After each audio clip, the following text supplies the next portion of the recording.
We're done with this. It's time to move on to the very next step. We are getting closer and closer to get it done. Yay!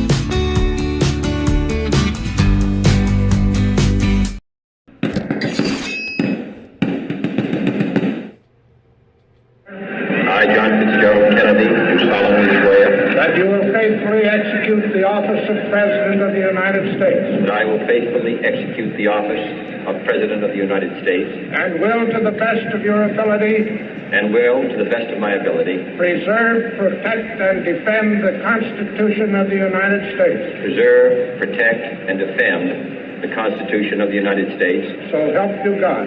So help me God. When John F. Kennedy took the oath of office as President of the United States, he inherited a very dangerous world. The Cold War was at its height.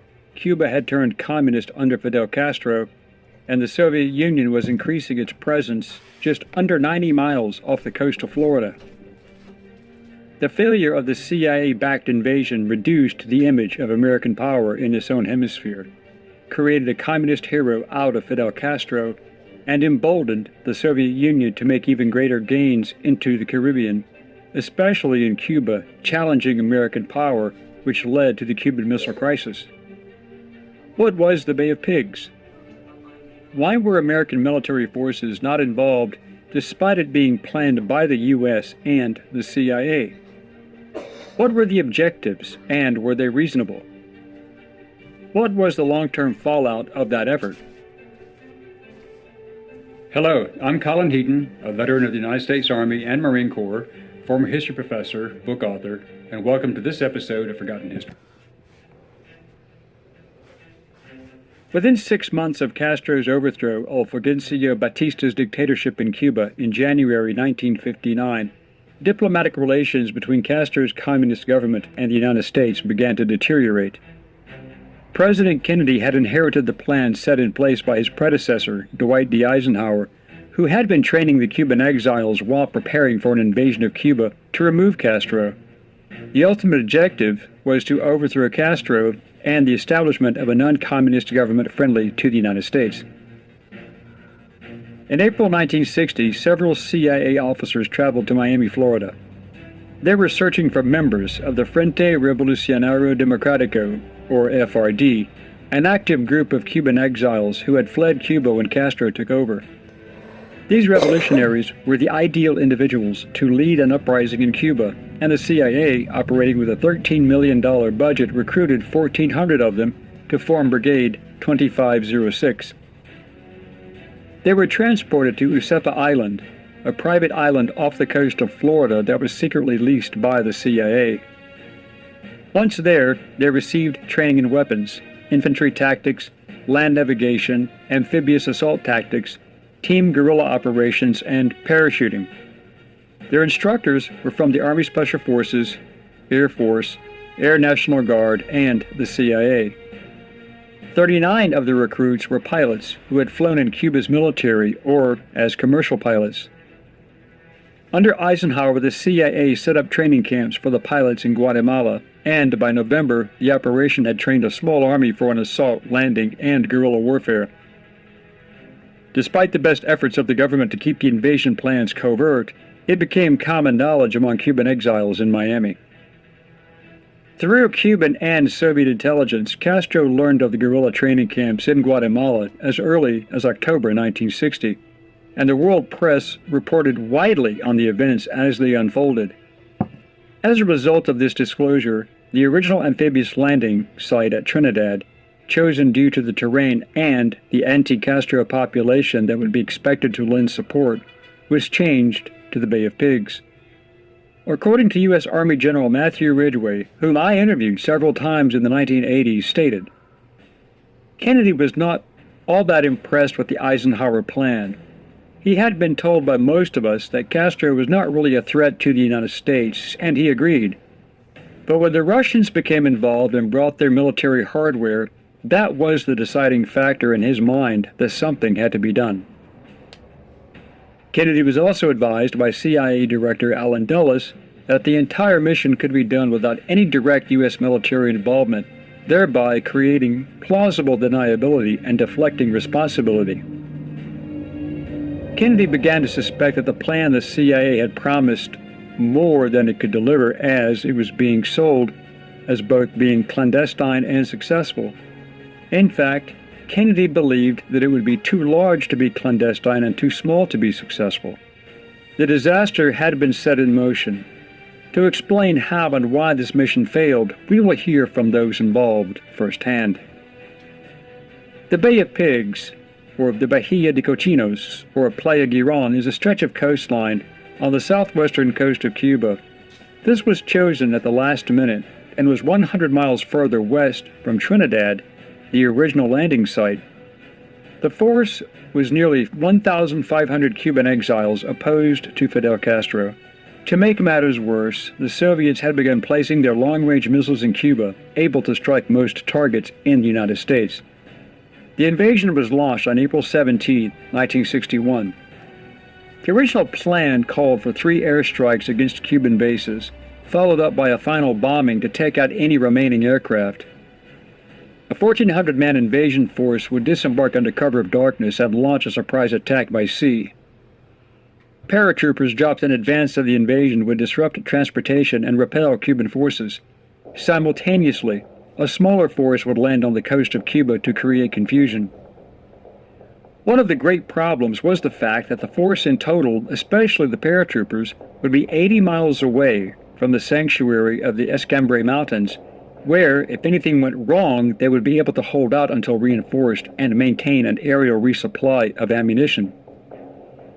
Kennedy listened to all of them, Army Generals Ridgway, Omar Nelson Bradley, and U.S. Air Force General Curtis E. LeMay of Strategic Air Command, who all expressed their serious doubts, given the lack of direct American air support to assist in the invasion, the small numbers of expatriate Cubans to be landed, and the failure of an exit plan should things go wrong. There was no backup or support operation planned. Kennedy was also assured that the Cuban people would rise up against Castro and his communists once they saw that liberation was at hand.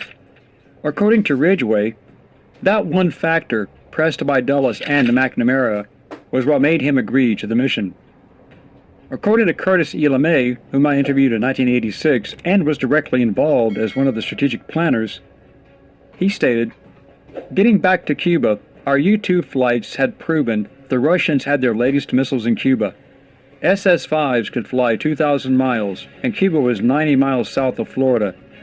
My first strike concept did not sound so crazy." Well, the Ivy Leaguers decided to let the CIA plan one of the most black bag operations in history. Few plans in history can be labeled failures the moment they are conceived. It usually takes some amount of effort to blank things up, or maybe just bad luck. But to plan a failure, know it will be a failure, and still execute it is beyond my comprehension." End quote. His next statement was, "I sat in on the mission planning, and I agreed with an invasion of Cuba, followed through with a series of conventional strategic saturation missions, followed up by tactical airstrikes for good measure. Well, they agreed to an invasion, but nothing I would call textbook or even something sound in application." As they planned the invasion, LeMay added, quote, "The Bay of Pigs fiasco is easy to see coming because there was to be no overt U.S. air support. That was too high profile. So in their wisdom, they decided to use other assets in the region, which were not connected to us. They planned on putting those Cuban exiles on the beach, and with no air support, it was a suicide mission. I was there when Secretary of State Dean Rusk killed the air support. I felt like I was dreaming. I offered to bomb the living hell out of Cuba and turn Havana into a pile of rubble. At that point, I could see that there was not a breathing, living organism in that room who knew better, would have the balls to say it. I did it." The official story to cover JFK's ass was that he was bad fat intel and given bad military advice. That was I was there. The great tragedy was that we had naval aircraft in the area that could have been on target in minutes and could have supported the mission. They were too, expletive, afraid of pissing off the Russians, in any case, in case any of them were hit. Also, according to Major General William Matz, U.S. Army retired, who at the time was a young lieutenant working in intelligence planning in the 82nd Airborne Division and handled the dissemination of maps to the various unit commanders in case of a Cuban invasion, gave briefings on drop zone locations and beach landings for Marines, as well as detailed information on the topography for a Cuban invasion.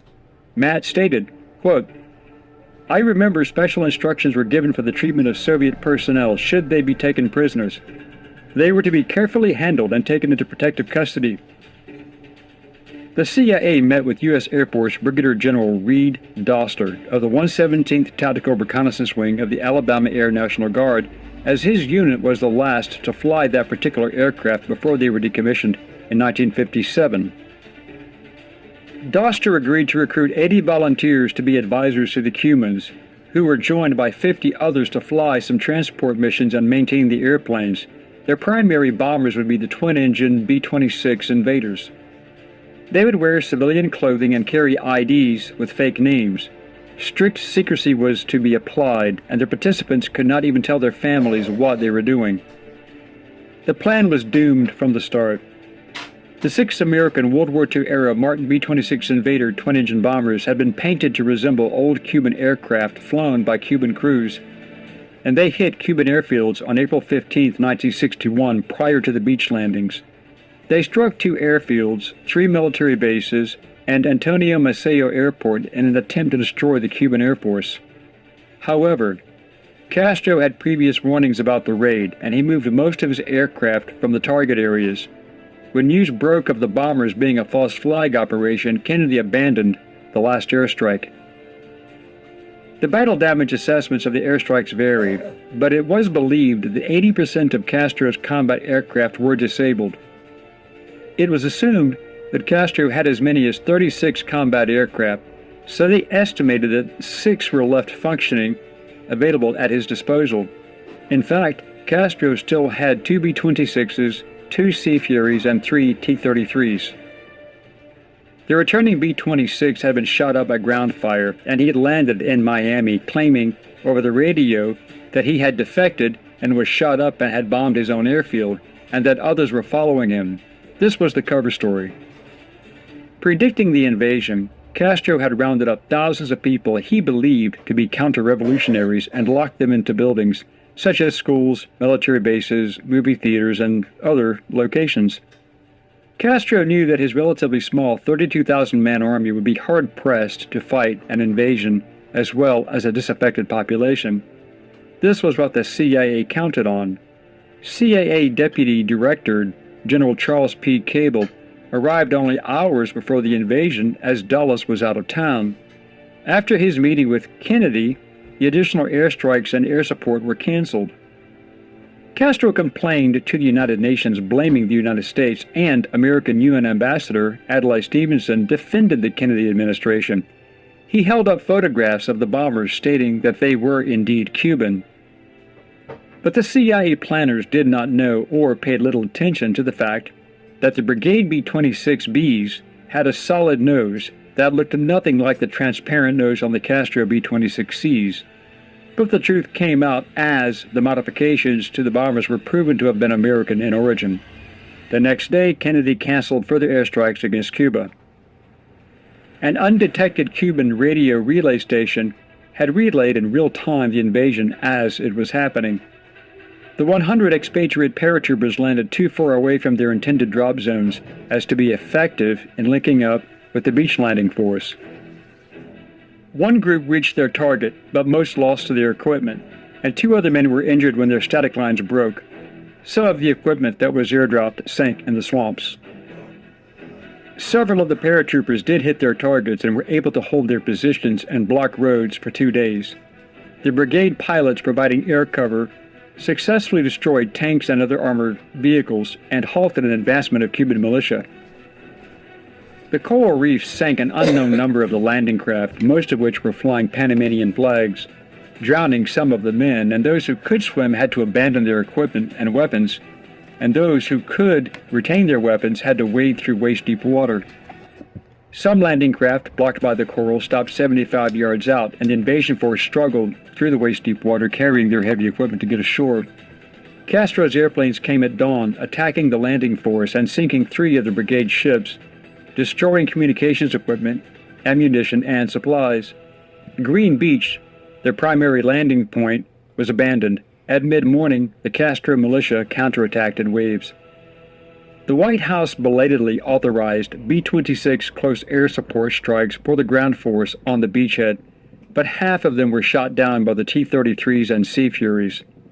The force at Red Beach retired to Blue Beach on April 18th. Ammunition began to run short.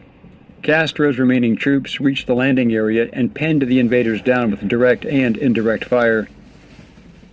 22 U.S. Navy ships were stationed 25 miles offshore and monitored the invasion's progress, including 12 destroyers, a submarine, and the aircraft carriers USS Boxer and Essex. They abandoned the scene once the invasion force failed. The Cubans hit the support ship USS Rio Escondido loaded with aviation fuel, causing a terrific explosion before it sank, and they damaged the USS Houston with rocket fire. Castro's remaining aircraft bombed and strafed the beach as they attacked the invaders, while the expatriates only had sporadic air cover that was ineffective, with only 8 aircraft able to resist. The invaders on the beach were badly outnumbered by Castro's troops. Their requests for air and naval support were refused by the U.S. government, although several CIA contract pilots dropped munitions and supplies. 4 of them from the Alabama Air National Guard died while trying to support the ground force on April 19th. They were Pete Ray, Leo Baker, Riley Schamberger, and Wade Gray.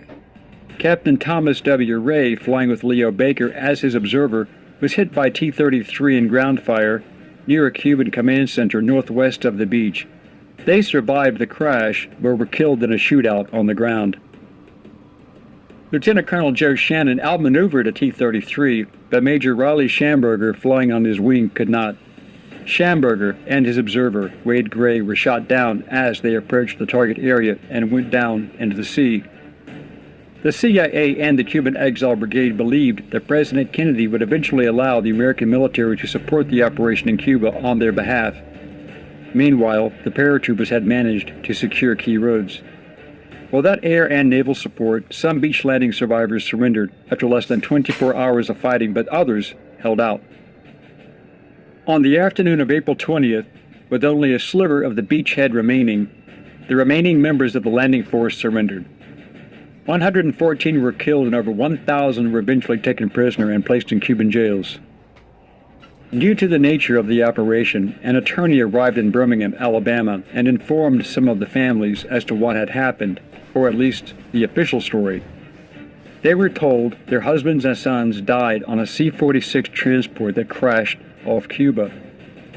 Despite the supposed secrecy about the operation, it leaked out. One source was Alabama newsman Albert C. Persons, a civilian pilot who flew C-54s during the mission. He was not military and had not signed the non-disclosure agreement. The Chicago Tribune newspaper quoted the lawyer as saying, quote, "The men knew what they were getting into. It was a calculated risk. If they came back, they had nice nest eggs." The widows were only told that they would receive pensions for the rest of their lives unless they remarried. Riley Schamberger's mother wrote to President Kennedy for an answer as to what happened to her son, and got a reply from his Air Force aide, Brigadier General Godfrey T. McHugh, who said that, quote, "Neither the CIA or any other government agency had any information about her son's disappearance." It would take 20 years before the CIA admitted publicly what happened at the Bay of Pigs. 6 months after the invasion, CIA Inspector General Lyman Kirkpatrick conducted an internal inquiry. His report said the CIA had, quote, "drastically converted the project into what became an overt military operation that went beyond the area of agency responsibility as well as agency capability." It also said the CIA tends to assume responsibilities beyond its capabilities and does not give sufficient consideration to the ability of other departments of the government to conduct or participate in these operations. Dulles and his deputy Bissell were forced into retirement. But Kennedy, despite not wanting to abandon Cuba to the communists, said that he would not start a fight that might result in World War III. However, Kennedy was not yet done with Cuba. In November 1961, Kennedy approved Operation Mongoose, an espionage and sabotage campaign, again led by Dulles and the CIA, but it never escalated to the point of starting an outright war. In 1962, the Cuban Missile Crisis arose and only increased tensions between the United States, Cuba, and Soviet Union, not to mention the verified reports of Castro executing thousands of people, and along with Che Guevara, helping him by instilling a reign of terror. The failure of the Bay of Pigs invasion undoubtedly gave Castro great credibility in the eyes of Khrushchev and the Soviets. Kennedy was insulated from the disaster as Secretary of Defense Robert Strange McNamara and Dean Rusk devised the plan to blame the military and intelligence communities. 20 months later, the surviving CIA-trained Cubans were released in an exchange. Castro wanted to negotiate. In December 1962, Castro and the American lawyer James B. Donovan agreed to exchange the 1,113 prisoners whom Castro held for ransom for $53 million in food and medicine. Richard Goodwin, then an advisor and speechwriter for President Kennedy, was approached by Ernesto Che Guevara at the Inter-American Economic and Social Council held in Uruguay. Goodwin wrote, "Che went on to say that he wanted to thank us very much for the invasion, that it had been a great political victory for them, enabled them to consolidate, and transformed them from an aggrieved little country to an equal." The CIA did not tell the families the real story until 1978, when Schamberger, Gray, Ray, and Baker were posthumously awarded the Distinguished Intelligence Cross, the agency's highest medal for bravery, posthumously. Even then, the families were asked to keep the information to themselves. The CIA was definitely responsible for providing incorrect data and providing an unrealistic picture to Kennedy of the chances of success. The military component opposed to the entire plan was also thrown under the bus, which only increased the open hostility between the Joint Chiefs of Staff who were opposed to McNamara and Rusk. Those divisions would never be healed. Years later, Fidel Castro was asked why, in his opinion, the invasion failed. He said simply, "They had no air support." Thank you for watching Forgotten History. Please click like, subscribe.